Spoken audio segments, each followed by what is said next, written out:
Hello again. On Wednesday, this is Dr. Tony Evans walking with you through Psalm 128 about how to have a life on target.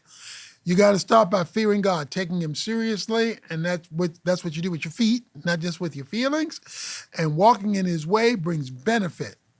But now, once you do that personally, you're then to take it home to your family. Because verse 3 says, your wife shall be like a fruitful vine within your house, your children like olive plants around your table. Well, that's your family. Because whoever owns the family owns the future. The saga of a family is the saga of a nation written large. One of the great breakdowns we have today, that is the construct for all the chaos we see today, is the breakdown of the family, the first social institution instituted by God in history.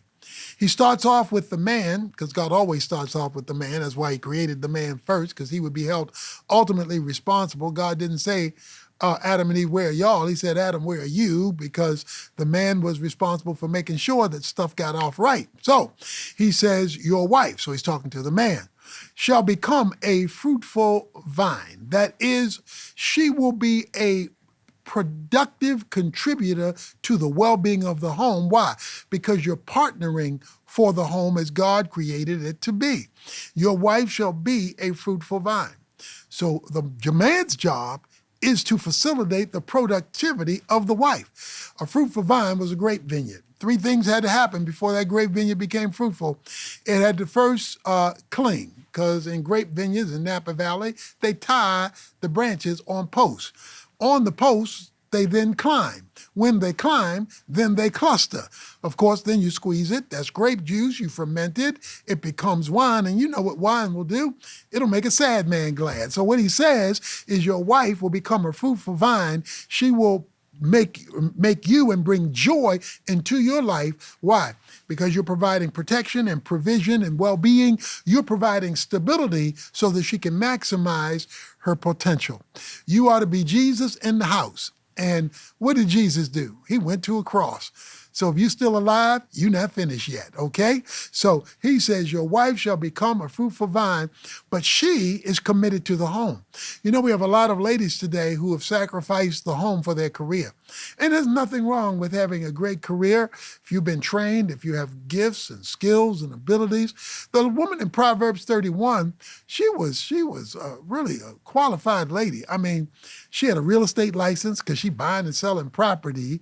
She's got a ministry because she's serving the poor, but yet her home didn't go lacking because she's taking care of her kids and she's taking care of her husband. In fact, her husband is known in the gates, okay, because she's making sure he's covered as well, because she does not use what she does outside of the home to compromise her responsibility and the priority inside of the home. It says, your wife shall be a fruitful vine within your house. And then it says, your children shall be olive plants around your table.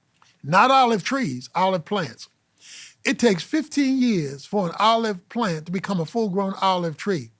But if you nurture it right, it'll produce olives for 2,000 years. Because over in the Garden of Gethsemane, you know, I'm leading a group of 1,000 people over to Israel. And when we go over there, we will take turns going through the Garden of Gethsemane, where there are 2,000-year-old olive trees still pumping out olives. You know why? Because their roots run deep. We have a generation of children with no roots. That's because we got a generation of children with no parents.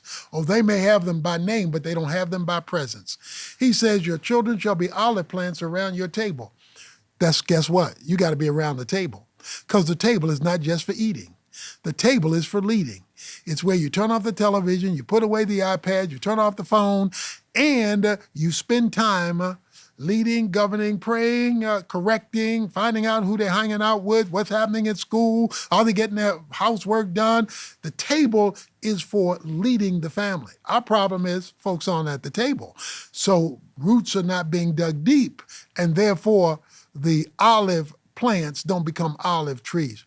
When you go through a metal detector, the old metal detector, old magnetometers, when you go through there, it would beep, beep, beep, beep, beep, beep, beep, beep, beep if you had metal in your pocket. One time I went through, I had metal in my pocket, but it didn't beep. That's because different people would set them at different levels of sensitivity. So based on how they were set, determine how easily they beep. We have a generation of young people today whose consciences don't beat. But guess why? Because mom and daddy didn't set them. It's the job of mom and daddy to set the regulating beeper, to give them sensitivity to God's perspective, God's will, God's word, God's way, so that when they grow up in a secular environment, they have a sacred orientation.